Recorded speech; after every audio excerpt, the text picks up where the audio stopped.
E entrando ele a Davi, disse-lhe: havia em uma cidade 2 homens, um rico e o outro pobre. O rico tinha muitíssimas ovelhas e vaca, mas o pobre não tinha coisa nenhuma, senão uma pequena cordeira, que comprara e criara ela, havia crescido com ele e com seus filhos igualmente. No seu bocado comia, e do seu copo bebia, e dormia em seu regaço, e tinha como filha. E vindo o viajante ao homem rico, deixou esse de tomar das suas ovelhas e das suas vacas para guisar para o viajante que viera a ele, e tomou a cordeira do homem pobre e a preparou para o homem que viera a ele. Então o furor de Davi se acendeu em grande maneira contra aquele homem, e disse a Natã: vive o Senhor, que digno de morte é este homem que fez isso. Pela cordeira tornará a dar o quadruplicado, porque fez tal coisa e porque não se compadeceu. Então disse Natã a Davi: tu és este homem. Senta adorando o nome do Senhor. Tecladista, eu quero te ouvir, viu? Pode deixar Deus te usar aí. Se tu parar, eu paro. Se a unção não vir daqui, ela vai vir dali, mas vai ter unção da parte de Deus para as nossas vidas. Pregador Wallace, Deus abençoe a sua vida, é o nome de Jesus. Irmãos, nós estamos aqui nessa noite mediante a uma palavra que eu costumo dizer que liberta, transforma, cura, sara e leva o homem e a mulher ao céu de luz. Poderosa é esta palavra. E o texto que nós acabamos de ler trata-se a saber acerca do grande rei de Israel, por nome Davi. Sabemos que Davi é alguém ao qual Deus buscou de trás das malhadas. A Bíblia diz que Davi é filho de Jessé, o belemita. Davi é pastor de ovelhas, de um tipo de ovelha distinto, como diz a Bíblia, ovelhas malhadas. Davi é alguém conhecido, considerado como homem segundo o coração de Deus. E toda vez que eu vejo essa expressão, homem segundo o coração de Deus, eu pude entender, porque a Bíblia diz que Davi, pelo seu rebanho, ele matou urso, matou leão, para defender o rebanho ao qual ele cuidava. Perceba que é ovelhas malhadas. O que era ovelhas malhadas? A ovelha manchada, a ovelha de um valor inferior. Mas Davi, mesmo cuidando de um rebanho inferior, a Bíblia diz que ele dava a sua vida pelas ovelhas. Toda vez que um pastor, ele levava o seu rebanho para o aprisco, ele colocava as ovelhas brancas como a neve no centro do aprisco, em volta as malhadas. Uma vez que o ladrão viesse, levava a ovelha malhada, mas não levava a ovelha branca como a lã. Mas Davi arriscava a sua vida pela ovelha malhada. Por isso eu entendo, Davi, um homem segundo o coração de Deus. Só Deus, irmãos, para dar a sua vida por quem não merecia. Só Deus, irmão, para enviar o seu filho, para padecer morte de cruz, por alguém que não merecia. Parece que eu vejo Davi em luta corporal com o urso e com um leão, e alguém dizendo: Davi, não vai valer a pena, é uma ovelha muito barata. Mas o texto diz que Davi dava a sua vida pelas ovelhas, assim como o meu Salvador, assim como o teu Salvador. Diante do questionamento dos discípulos, ele disse: vai voltar para lá? E ele responde dizendo: eu sou o bom pastor, e o bom pastor, ele dá a sua vida pelas ovelhas. Davi é alguém chamado por Deus, escolhido por Deus. Você conhece a história. O profeta é convidado, chamado para ir até a casa de Jessé. Passa Samar, passa Eliabe, passa Abinadab, e o texto diz que Davi é o escolhido. A pergunta do profeta é: acabaram-se os mancebos? Alguém grita e diz: ainda tem um menor. Davi é convidado a ser introduzido dentro desta casa. O azeite é derramado sobre a cabeça de Davi. Davi é ungido, Davi é consagrado, Davi é escolhido. Toda vez que eu vejo o nome Davi na Bíblia Sagrada, a gente vê Davi como um adorador por excelência. A gente vê Davi como adorador por excelência. A Bíblia diz que Deus pega Davi no pasto e coloca Davi para assentar no palácio. Deus pega Davi no anonimato e coloca Davi para se assentar no palácio. Quando eu olhei isso aqui, eu vi que é profético, porque Jesus é especialista, irmão, em pegar alguém no deserto e colocar para assentar entre príncipes. O Deus que eu sirvo é especialista em pegar alguém embaixo e colocar em cima. O Deus que eu sirvo é especialista em pegar o pobre do pó, em pegar o pobre do monturo e levantar ele na sua presença.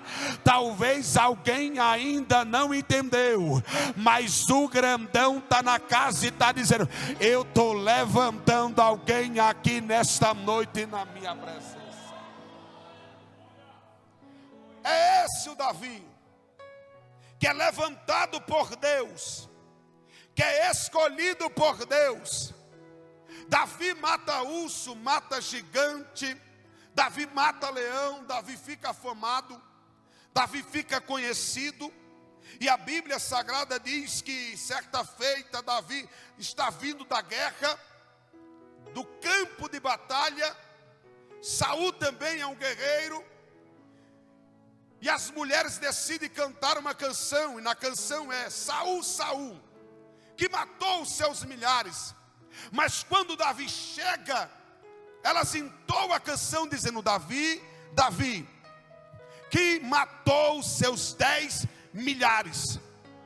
Davi, ele é tirado do pasto, mas alguém tem que entender que o céu decidiu dar crescimento para Davi.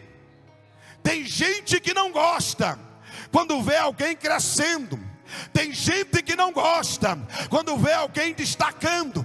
Tem gente que não gosta quando vê alguém subsaindo algumas situações. Mas eu vim aqui debaixo da autoridade de Deus dizer para alguém, irmão: quando Deus quer levantar, ninguém para. Quando Deus quer levantar, ninguém para. Eu vou profetizar nesta noite. O grandão está na casa e está dizendo: eu estou interessado em dar crescimento. Crescimento, deixa eu ver se alguém pega.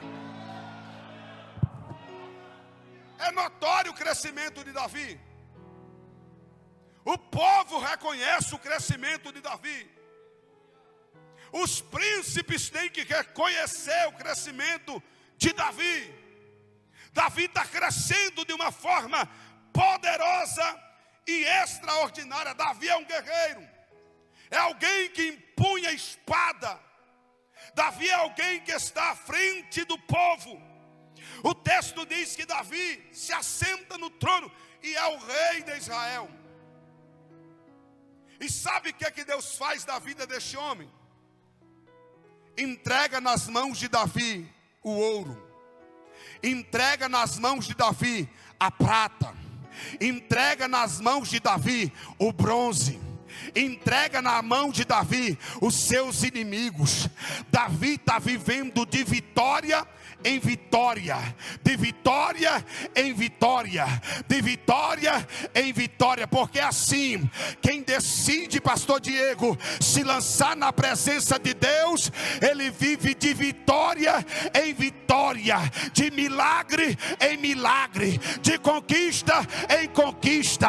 Eu não sei aonde Deus te achou, mas o grandão está dizendo: ei, te prepara, porque tem milagre chegando, tem vitória chegando, tem conquista. Deixa eu ver se alguém pega o poder.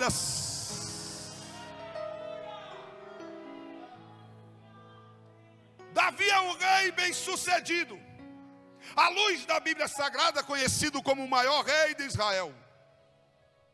À luz da Bíblia Sagrada, conhecido como alguém que tem a sensibilidade de ouvir a voz de Deus. Davi se torna rei. Davi exerceu pelo menos 3 ministérios, como rei, como profeta e como sacerdote. Davi está se destacando na sua caminhada. Os reinos estão caindo diante de Davi. Davi está levando o reinado bem sucedido na presença de Deus. Só que a Bíblia diz, no capítulo de número 11, que era costume os reis saírem para a guerra. Era costume os reis saírem para a guerra. Aí a Bíblia diz que Davi decide ficar em casa. Qual era o costume? Sair para a guerra. Em vez de Davi ir para a guerra, a Bíblia diz que Davi decide ficar em casa. Aí eu estava pensando, meditando, escrevendo. Aí eu perguntei: Senhor, qual é o costume da igreja? Qual é o costume da igreja? O costume da igreja é orar. O costume da igreja é buscar a presença de Deus. O costume da igreja é vir para este lugar, adorar o nome daquele que é santo, adorar o nome daquele que é poderoso, adorar o nome daquele que tudo pode, que tudo faz e que tudo é. Perceba que Paulo, glória, João, ele está indo orar na hora nona, foi cantado aqui, era costume para oração. E quem cumpre o costume de Deus vive milagre. Quem cumpre o costume de Deus vive providência. Quem vive o costume de Deus é impactado pela sua glória. Era costume dos reis saírem para peleja. Davi fica em casa. E existe um ditado por aí que diz que mente vazia é a oficina do diabo. Davi fica em casa. Está todo mundo no campo de batalha. Está todo mundo pelejando. Davi está em casa. Aí Davi começa a dar uma voltinha. Aí a Bíblia Sagrada diz que Davi vai para a janela da sua casa. E toda vez que eu vejo o nome na Bíblia, janela, eu tenho janela como lugar perigoso. Olhe para alguém que está do teu lado, diga para ele: janela. Diga: janela, lugar perigoso. Só um pouquinho de retorno. Diga assim, ó: janela, janela, lugar perigoso. Davi vai para a janela. Janela, toda vez que eu vejo o nome na Bíblia, janela, eu tenho janela como lugar de indecisão. Ninguém vai para a janela, irmão, para observar aquilo que está do lado de dentro. Ninguém vai para a janela para observar aquilo que está do lado de dentro. Quem vai para a janela vai para observar aquilo que está do lado de fora. Sabe qual é o problema? É que às vezes aquilo que está do lado de fora está chamando mais atenção daquilo que está do lado de dentro. Mas eu vim aqui carregado de Deus dizer para alguém: ainda dá tempo de descer da janela, ainda dá tempo de sair da janela e vir para o centro da vontade de Deus. Pastor Daniel, eu só acredito que janela é lugar perigoso se o Senhor provar na Bíblia. Lá vai Bíblia. Quem é que não se lembra de Eutico? A Bíblia diz que Eutico está na janela, ele cai do terceiro andar, ele morre. Quem é que não se lembra de Mical? A Bíblia diz que ela está na janela. Quem está na janela está no lugar de indecisão, meu irmão. Não adora e critica quem adora, não glorifica e critica quem glorifica. Mas o grandão está na casa e está dizendo: sai da janela e vem para a minha presença. Davi vai para a janela. O texto diz que Davi, da janela, irmão, ele observa uma mulher tomando banho. Da janela ele observa, da janela ele cobiça, da janela ele manda chamar. E Davi vai cometendo um pecado atrás do outro. Se eu fosse dar um conselho para alguém nessa noite, eu diria: ainda dá tempo de sair da janela. Ainda dá tempo de sair do lugar perigoso. Ainda dá tempo de sair do lugar da indecisão. O texto diz que Davi manda chamar Betseba. Ela é introduzida na sua presença. Davi comete o pecado de adultério. Davi cai com ela. E a Bíblia Sagrada diz que ele a despede para sua casa. E quando Davi peca, ou cai no pecado, que cai a ficha, Davi agora vai tentar arrumar bagunça. Davi vai tentar camuflar o seu pecado. Primeiro, ele manda chamar Urias, que está no campo de batalha. Quando Urias é convidado a estar na presença de Davi, Davi diz: olha, Urias, eu vou mandar fazer um banquete para você comer. Davi fez com que Urias ficasse embriagado e disse: agora volta para tua casa e deita-te com a tua mulher. Mas Urias é tão fiel, mas tão fiel, mas tão fiel, que ele vai olhar para esse cenário e dizer: longe de mim voltar para minha casa, deitar-se com a minha mulher, enquanto todo Israel está no campo de batalha. Davi percebe que o primeiro plano dele fracassa. Então Davi tem que montar uma estratégia. Qual é a estratégia? O texto diz que Davi manda uma mensagem. Ele escreve uma carta, coloca na mão de Urias, e Urias leva a carta para Natã. Urias era tão fiel, irmão, mas tão fiel, que ele não abre a carta. Quando Natã abre a carta, na carta estava escrito: coloque Urias no campo de batalha. Para quê? Morra. Para quê? Morra. A Bíblia diz que Urias morre. Davi imagina que está tudo certo. O texto sagrado diz que Urias morre. Davi manda chamar Betseba, casa-se com ela, e aparentemente está tudo normal, está tudo natural.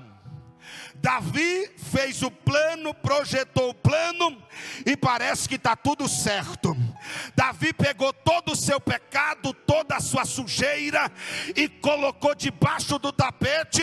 Parece que eu vejo Davi olhando para a esquerda, Davi olhando para a direita, Davi olhando para frente, Davi olhando para trás e dizendo: ninguém viu o meu pecado, ninguém viu o meu pecado. Sabe qual é o problema? É que enquanto Davi Davi está achando que ninguém viu. Tem um Deus no céu que diz a Bíblia Sagrada que os seus olhos são como chama de fogo e está contemplando os bons e os maus na face da terra. Não tem como esconder de Deus. Davi comete o pecado, irmão. Davi esconde o pecado. Está levando uma vida normal. Parece que está tudo normal. Quando de repente Davi recebe uma visita. E que visita? É o seu amigo, profeta Natan. Enquanto Davi acha que ninguém viu, tem alguém batendo na porta da sua casa. O texto sagrado diz que é Natan. Natan entra, começa a narrar a história que nós lemos, dizendo: Davi, em uma cidade havia um homem rico e um homem muito pobre. O homem rico, Davi, tinha muita ovelha, tinha muita vaca, era muito rico. Um homem pobre, ele tinha apenas uma ovelhinha. Comia do seu bocado, bebia no seu copo, brincava com seus filhos. Veio um viajante. O homem rico, em vez de pegar das suas muitas vacas, das suas muitas ovelhas, decidiu pegar a única ovelhinha que aquele homem pobre tinha, Davi. Ele matou a ovelhinha e deu para o homem rico, para o viajante comer. É nesse cenário aqui que Davi se levanta. Davi se coloca de pé diante do profeta e diz: este homem é digno de morte. Este homem deve morrer. Sabe por quê? Porque a gente é muito bom para julgar o pecado dos outros. A gente é muito bom para julgar o erro dos outros. A gente é muito bom para julgar a queda dos outros. Davi se levanta e diz: este homem é digno de morte. Quem é que não se lembra? A Bíblia diz que uma mulher apanhada no ato adulterando, o texto sagrado diz que ela é introduzida diante de Jesus e tem uma multidão com pedra na mão. A Bíblia diz que eles estão acusando ela e dizendo: na lei de Moisés está escrito que esta mulher é digna de morte. Esta mulher precisa morrer. Porque a gente é assim, não entendemos ainda o evangelho. Aí quando alguém cai, a gente diz: tem que morrer, tem que ficar no banco, tem que passar o resto da vida dele bem longe da presença de Deus. Só que o evangelho de Cristo não é assim. Ele olhou para os seus discípulos e diz: vão de dois em dois, vão de dois em dois, vão de dois em dois. Porque, Senhor, porque quando um cair, o outro estende a mão e levanta, o outro estende a mão e levanta. Eu vou profetizar nesta noite. O grandão está na casa e está dizendo: eu vou levantar uma geração poderosa que vai pegar alguém que caiu e vai levantar. Deixa eu ver se essa igreja está.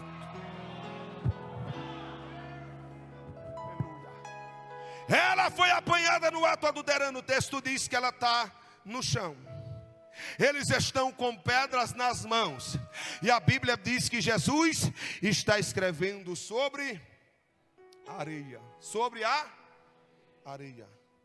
Alguns pregadores dizem que naquele momento Jesus estava escrevendo uma nova história. Eu creio também. Quem recebe uma nova história na sua casa, na sua vida, no seu casamento, no seu ministério? Porque Jesus é assim, Ele escreve uma nova história. Mas eu quero acreditar que naquele momento o contato da mão de Deus naquele barro, porque diz a Bíblia Sagrada, aleluia, que ainda que a mãe que amamenta se esqueça de um filho, todavia eu, Senhor, não me esquecerei de ti.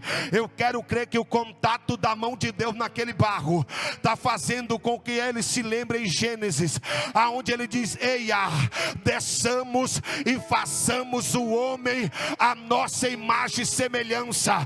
Parece que eu vejo Jesus com a mão no barro e lembrando do momento que ele pegou o barro e formou o homem para ser um adorador, e formou o homem para ser um adorador, e formou o homem para ser um adorador. Parece que eu vejo Jesus, oh glória, escrevendo com o dedo no chão e dizendo mais ou menos assim: eu não formei ela para ser prostituta, eu não formei ela para ser uma mulher da vida, eu não formei ela para ser perdida, mas eu formei ela para ser adoradora na minha presença. Quem sabe tu está aqui nesta noite no congresso, mas alguém lá na tua casa está caído, está triste, está abatido. O grandão está na casa e está dizendo: não formei para ser perdido, não formei para ser traficante, não formei para ser ladrão. Eu vou trazer de volta, eu vou trazer de volta, deixa eu ver se alguém pega.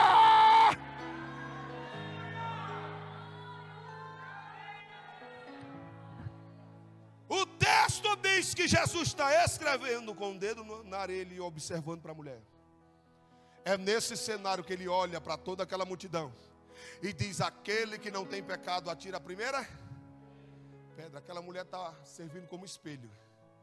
Alguém está olhando para aquela mulher, Luiz Carlos, diante da palavra de Jesus, e está identificando o seu pecado.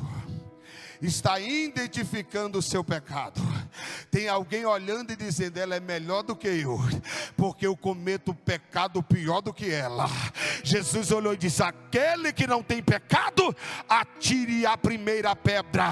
O texto diz que do maior ao menor está indo todo mundo indo embora. Sabe por quê, Rafael? Do maior, alguém que viveu mais, quem sabe teve oportunidade de pecar mais, porque todo mundo peca, irmão, não tem jeito. Então quem viveu mais, pecou mais. Só que ele está com a pedra na mão, reconhecendo o seu pecado, ele lança a pedra fora. Do maior ao menor, o menor viveu menos, só que ele está olhando para a sua vida e está dizendo: eu não sou digno de tacar pedra nela, porque eu também tenho pecado. A Bíblia diz que do maior ao menor foi todo mundo indo embora.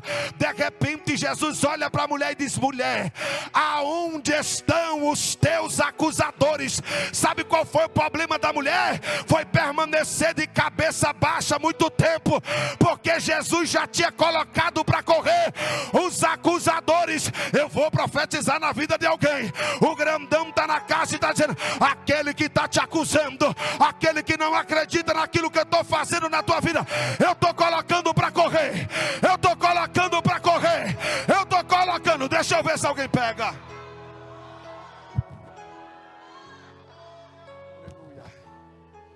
Somos fácil para apontar o defeito dos outros. Eu disse que Davi é rei, profeta, sacerdote. Poderia exercer o cargo de juiz. Ele está diante do profeta. O profeta conta-lhe uma história, dá-lhe o direito de ser juiz. Só que Davi olha e diz: o homem é digno de morte. Já começou mal, julgando mal.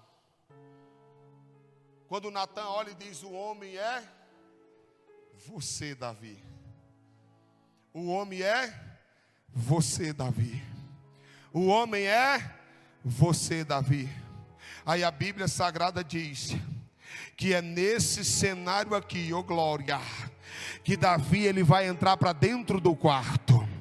É nesse cenário aqui que Davi vai ter um particular com Deus. É nesse cenário aqui que Davi vai ter um particular com o Senhor. Davi entendeu que é necessário colocar a casa em ordem. Davi entendeu que ele pecou contra Deus. Ele vai olhar para Natã e não vai arrumar culpado, porque o maior problema da geração do século 21 é dizer: eu pequei por causa do pastor, eu pequei por causa do irmão, eu pequei por causa da irmã. Coloca a culpa no irmão, coloca a culpa no pastor, coloca a culpa na igreja.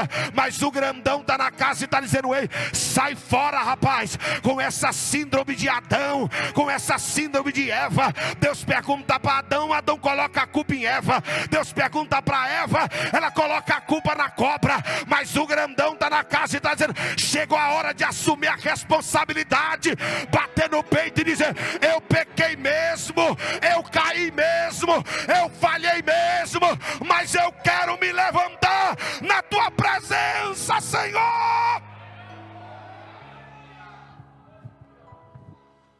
Davi não vai transferir a responsabilidade para ninguém.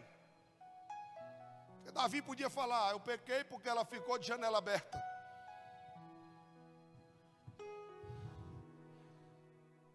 Mas o texto diz que ele assume a responsabilidade e diz: Senhor, contra ti pequei, contra ti pequei, contra ti eu pequei, somente contra o Senhor.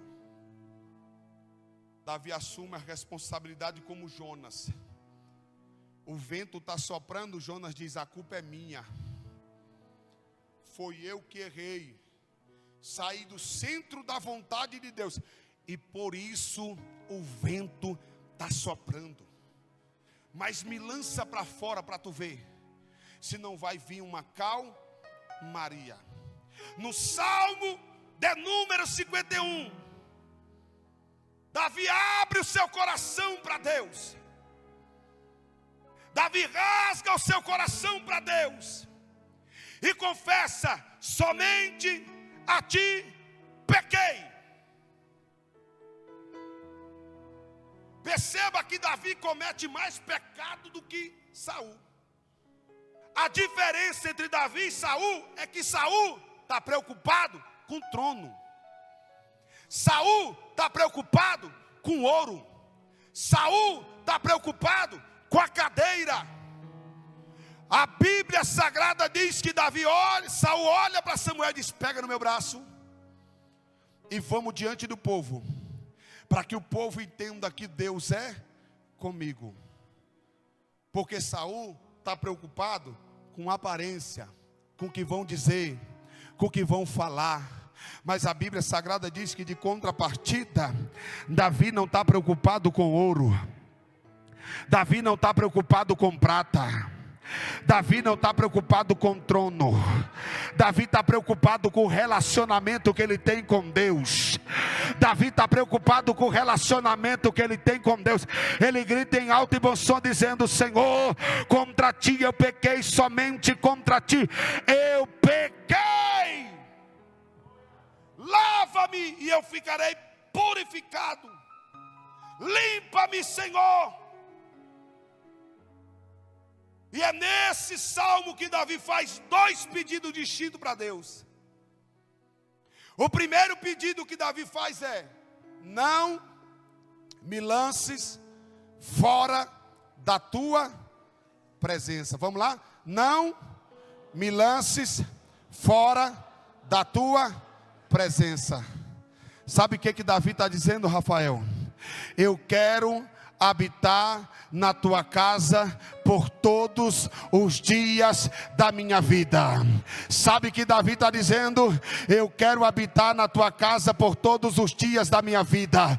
Sabe que Davi está dizendo: mais vale um dia na tua casa do que 1000 em qualquer outro lugar. Sabe que Davi está dizendo: alegrei-me quando me disseres vamos à casa do Senhor. Sabe que Davi está dizendo: até a andorinha encontrou ninho para si. Sabe que Davi está dizendo: eu viverei e contarei as obras do Senhor, e habitarei na casa do Senhor por todos os dias da minha vida. Davi está dizendo: não me lances fora da tua presença, não me lances fora da tua casa. Sabe o que Davi está dizendo? Eu pequei mesmo, mas eu quero ficar na tua casa, eu quero ficar na tua presença. Sabe por quê? Porque só era colocado para fora da casa de Deus quem tinha defeito, quem tinha mágoa, quem tinha mancha. Mas Davi está dizendo: eu estou todo manchado, mas pelo amor de Deus, não me tire da tua casa, não me lance para fora da tua casa.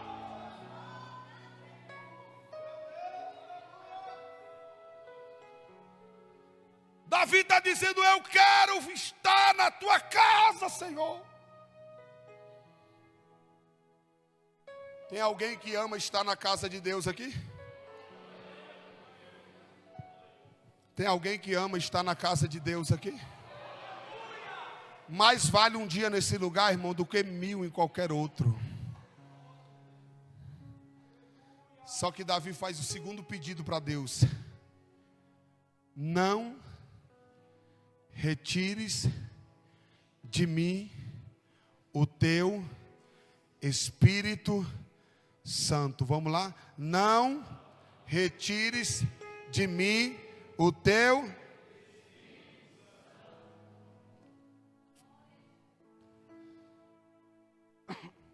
Davi quer ficar na casa,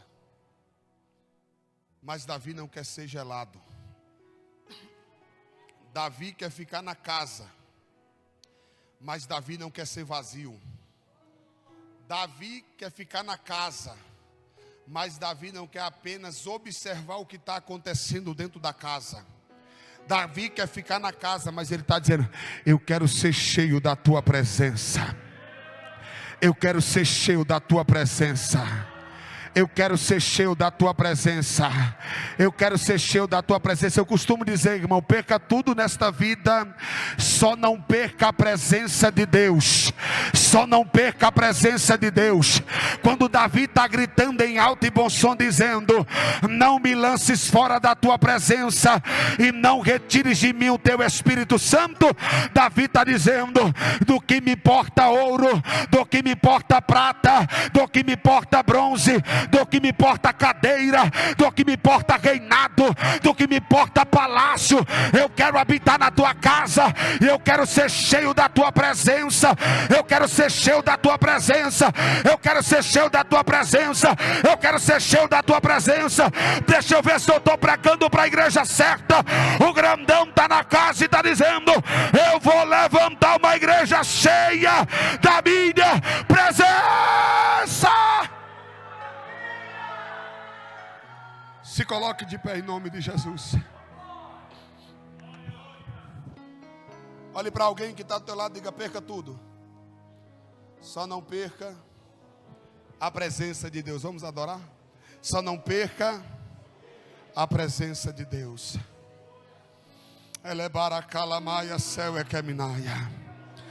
Eu sinto a presença de Deus aqui. Eu sinto a presença de Deus aqui dentro desta casa. Eu sinto a presença de Deus aqui dentro desta casa. Ele está na casa e está dizendo: ei, quem disse que está tudo acabado para você? Quem disse que não tem mais jeito para você? Ele está na casa e está dizendo: eu estou de braços abertos e pronto para te levantar outra vez, e pronto para te receber outra vez. Quem sabe alguém olhou para o cenário e disse: nunca mais canta, nunca mais prega, nunca mais assume nada. Mas o grandão está na casa e está dizendo: Daniel, eu tenho o poder para perdoar, eu tenho o poder para levantar, eu tenho o poder para usar de novo. É o que Davi estava dizendo, meu pastor. A unção no princípio do meu ministério colocou-me no trono. Se eu não tiver unção, eu vou perder o trono. Mas se eu permanecer com a unção, não tem quem me tire o trono, não tem quem me tire a cadeira. O grandão está na casa e está dizendo: vai permanecer com a unção ou não vai? Glória. Ele é para calamaia, céu é que minaya.